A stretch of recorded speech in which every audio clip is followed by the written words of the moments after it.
Bonjour à tous, bienvenue dans cette vidéo d'actu du 28 août 2023. On va parler bien évidemment des actus crypto. On commence par un rapide point sur le marché. J'en ai légèrement dans le rouge. On va pas traîner dessus. On a fait la vidéo de revue du portefeuille et de l'essentiel des cryptos hier après-midi. Bitcoin toujours autour des 26. On voit qu'il a légèrement baissé. Vous voyez, on est au 25,9 au moment de la vidéo. Et donc le reste du marché qui suit. Ether à 1006, donc pour le moment, ça ne m'intéresse pas.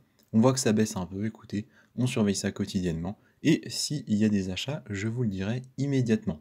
On passe aux actus. On commence en Amérique avec une demande d'ETF crypto un peu particulière pour Bitcoin qui se suit avec ce qu'on a déjà observé depuis le début de l'été et la demande initiale du gestionnaire principal qui est BlackRock. Et donc les autres ont suivi et là on en a un nouveau, c'est le gestionnaire de fonds crypto qui s'appelle HDEX. Donc déjà on est sur un fonds qui n'est pas un fonds classique, c'est un fonds qui est plutôt orienté crypto. Il a fait une demande pour un ETF spot sur le Bitcoin, donc spécifiquement Bitcoin. Et en fait, il s'agirait en réalité plutôt d'une refonte d'un produit financier déjà existant, parce qu'ils avaient déjà des ETF, et notamment le HDEX Bitcoin Future ETF. Donc vous comprenez que c'était un ETF futur et non pas un ETF spot. Référence à ma vidéo sur Bitcoin si vous ne connaissez pas la différence, c'est quand même assez, c'est clairement pas les mêmes produits. Et donc il aura pour particularité celui-là de ne pas s'appuyer sur un échangeur centralisé. C'est quand même très intéressant parce que la plupart des demandes d'ETF sont backées par Coinbase, même celle de BlackRock. Donc par un échangeur centralisé déjà existant qui ferait la custody des ETF, et bien là ce ne serait pas le cas. À la place, le fonds va utiliser des transactions de Market Exchange for Physical, donc EFP, du Chicago Mercantile Exchange.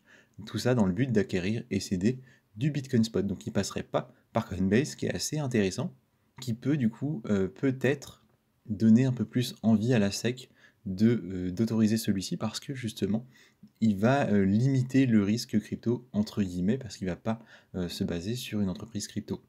Donc en somme, c'est une proposition qui a le mérite d'être un peu différente des autres et qui apportera peut-être un certain renouveau dans ces demandes-là. On continue ici avec la plateforme de monétisation de contenu des influenceurs et en particulier du contenu pour adultes, donc c'est OnlyFans, sachant qu'à la base c'était pas forcément dédié à ça, mais peu importe, le business model a mené vers ce système-là et ce type de contenu-là. Et ils auraient investi 20 millions de dollars, donc l'entreprise a investi 20 millions de dollars sur Ethereum spécifiquement en 2022. Donc c'est un investissement qui est assez coûteux quand même, et dont la valorisation a presque été divisée par deux lors du crash de FTX en novembre dernier. C'est-à-dire que les 20 millions sont devenus à peu près 12. Donc pas un super investissement de base, mais c'est quand même intéressant parce que c'est une action de diversification des actifs de l'entreprise. C'est-à-dire que l'entreprise OnlyFans a un gros chiffre d'affaires en 2022. Ils ont fait 5,6 milliards de CA. Alors j'ai pas leur coût, mais vraisemblablement leurs profits sont importants. Et ils ont dû faire des investissements à droite et à gauche, et ils ont choisi de mettre 20 millions sur ETH. À mon avis, ça reste quelque chose d'assez minime, un risque tout à fait maîtrisé, mais ça donne quand même une bonne idée de ce que peuvent faire les entreprises et comment elles peuvent se positionner, même si, a priori, elles n'ont pas de raison de s'impliquer en premier lieu dans les actifs crypto. On continue ici avec, toujours en Amérique, le hash rate et notamment la difficulté de minage du BTC qui atteint des nouveaux records avec 55 620 TH. Alors qu'est-ce qu'il faut comprendre? En fait, c'est que le nombre de mineurs est important et qu'en plus, il conserve les BTC minés. C'est une donnée qui est considérée comme un indicateur fiable de la confiance des mineurs dans le marché crypto et dans son avenir. Donc c'est une donnée qui est plutôt positive à l'heure actuelle. Ça fait du bien parce qu'on a besoin d'informations positives. Et donc on peut imaginer qu'ils attendent la période post-halving de 2024, un peu comme tout le monde en fait. C'est-à-dire que tout le monde se dit, ok, peut-être que ça va baisser dans les prochains mois et que ça va exploser potentiellement après.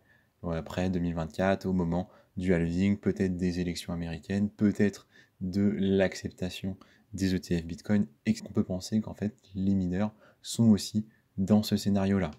Ce qui est intéressant, vu qu'on parle du mining de crypto, et notamment de Bitcoin, c'est cette information, en plusieurs exemplaires sur Twitter depuis un jour ou deux, que BlackRock serait un des plus gros investisseurs des 4 ou 5 plus importantes sociétés de minage de Bitcoin. Donc si certains semblent s'en inquiéter, c'est-à-dire que globalement, on se dit oh là là, mon Dieu, BlackRock, ils contrôlent tout, maintenant ils contrôlent aussi les sociétés de minage. Moi, il me semble qu'en fait, c'est assez cohérent avec la stratégie qu'ils ont, qui en fait consiste à posséder un pourcentage compris entre 3 et 10%. En général, vous allez voir que c'est autour de 5% du capital des principales entreprises mondiales.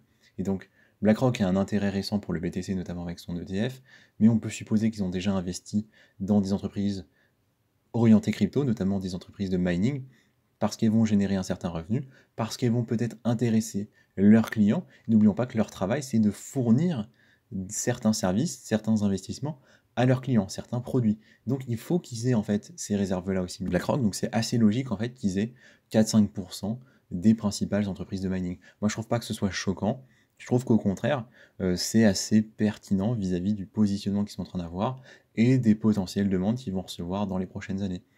Mais à mon sens, ils ne sont pas dans le surcontrôle, en tout cas, c'est pas comme ça que je comprends la chose.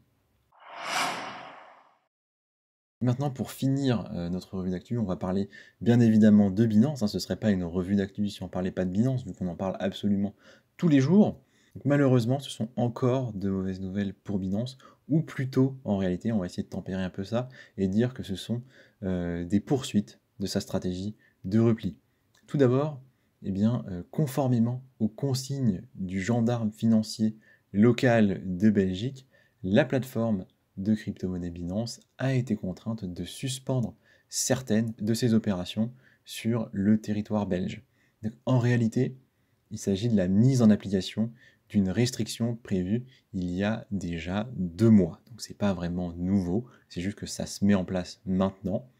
Concrètement, il se passe quoi? Eh bien, la quasi-totalité des opérations impliquant l'utilisation de monnaie fiat a été suspendue jusqu'à nouvel ordre, donc peut-être de façon indéfinie, ça on ne sait pas. Qu'est-ce que ça implique exactement? 3 points. L'achat et la vente de crypto par carte bancaire et autres méthodes avec des monnaies fiat. Donc autre de méthodes, on peut supposer que ça implique les virements. Donc ça veut dire que c'est plus possible, donc on ne peut plus acheter comme ça, c'est quand même assez handicapant. Toutes les opérations de trading sur les paires libellées en monnaie fiat, donc ça c'est le point numéro 2. Concrètement, s'il y a une paire Bitcoin-Euro, eh ben, je ne peux pas la trader, donc ça c'est un peu limitant aussi. Et troisième point, il n'est plus possible de faire des dépôts en monnaie fiat. On peut dire que Binance s'est bien fait tirer dessus là.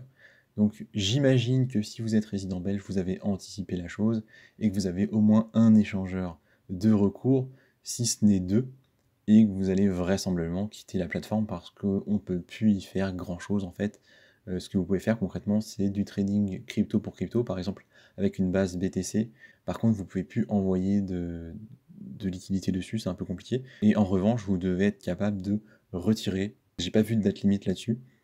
Et dernière nouvelle, on va parler en plus de la Belgique, toujours d'une activité de Binance qui se restreint. Et donc là, on va supprimer pour Binance 5 banques de l'échange pair à pair en Russie. Donc qu'est-ce que c'est l'échange pair à pair? Pour rappel, c'est un service qui permet aux utilisateurs d'acheter et vendre des cryptos directement entre eux, sans intermédiaire centralisé, tout en offrant un service tiers pour sécuriser les transactions.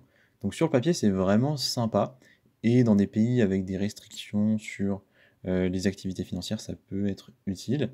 Le problème, c'est quoi? C'est que Binance a listé des banques russes qui sont sanctionnées avec des méthodes de paiement sur sa plateforme de pair à pair.